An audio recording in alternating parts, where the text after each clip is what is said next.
Students, we'll start with the next topic, the fundamental theorem of arithmetic. Now, all of us know what are prime numbers, and we have got a collection of prime numbers. Okay, so many prime numbers are there. Okay, and we can multiply them and we can produce a large collection of positive integers. Okay, now this collection is an infinite collection of numbers from all the primes which are possible. Now, can we produce composite numbers in this way? Do you think there may be a composite number which is not the product of primes? Okay, for all these answers, just turn the page. Take any number. So the number which is given in your textbook is 32760 and factorize it by prime factorization. This is the factor tree given in your textbook. Okay, so we get this prime factors.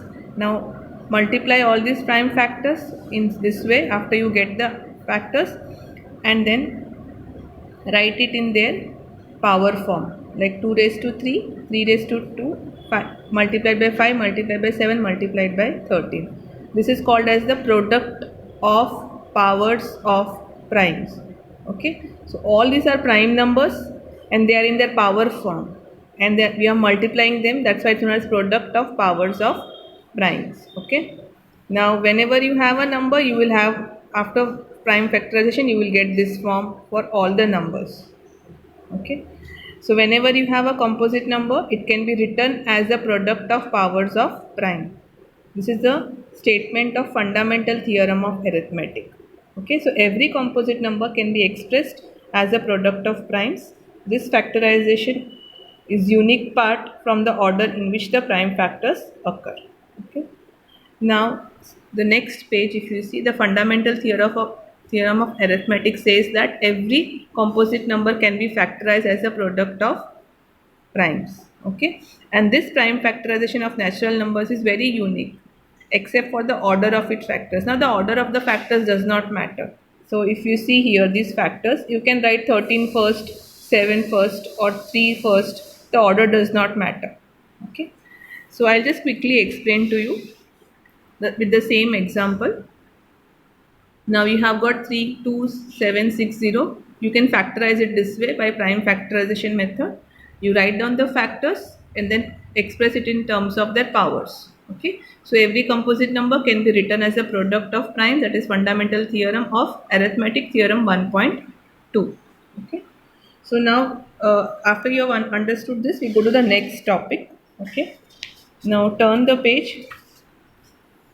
Now all of us know what is HCF and LCM. We have learned in the lower class. Okay, so we'll just quickly look at example 6 for LCM and HCF of two numbers 6 and 20 by prime factorization method. So 6 is 2 into 3, 2 raised to 1 and 3 raised to 1. 20 is 2 into 5, that is 2 raised to 2 and 5 raised to 1. So if you want to have HCF of this two numbers, okay, we have to have the product of the smallest power of each common prime factor.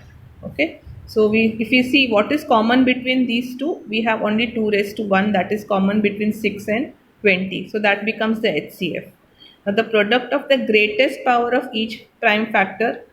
So if you see the greatest power of each, you have to see each prime factor. So if you go for 2, the greatest power is 2 raised to 2. If you go to 3, the greatest power is 3 raised to 1. And if you go to 5, the greatest power is 5 raised to 1. So we have got three numbers, 2 raised to 2, 3 raised to 1 and 5 raised to 1. That gives you the LCM. So this is what we have learned in the lower class. Okay, and there is one formula by which you can also find out the HCF and LCM if either of them is given. Okay, so if you want to find out the HCF, if LCM and the two numbers are given, so this is the formula for any two positive numbers A and B. HCF multiplied by LCM is equal to A into B. Okay, now let us see how this formula works out. Okay, suppose we have got two numbers, 96 and 404. Okay, so first we have to do the prime factorization of these numbers. Okay, and once you get the prime factorization, write down the prime factorization in their power form. Okay, like this.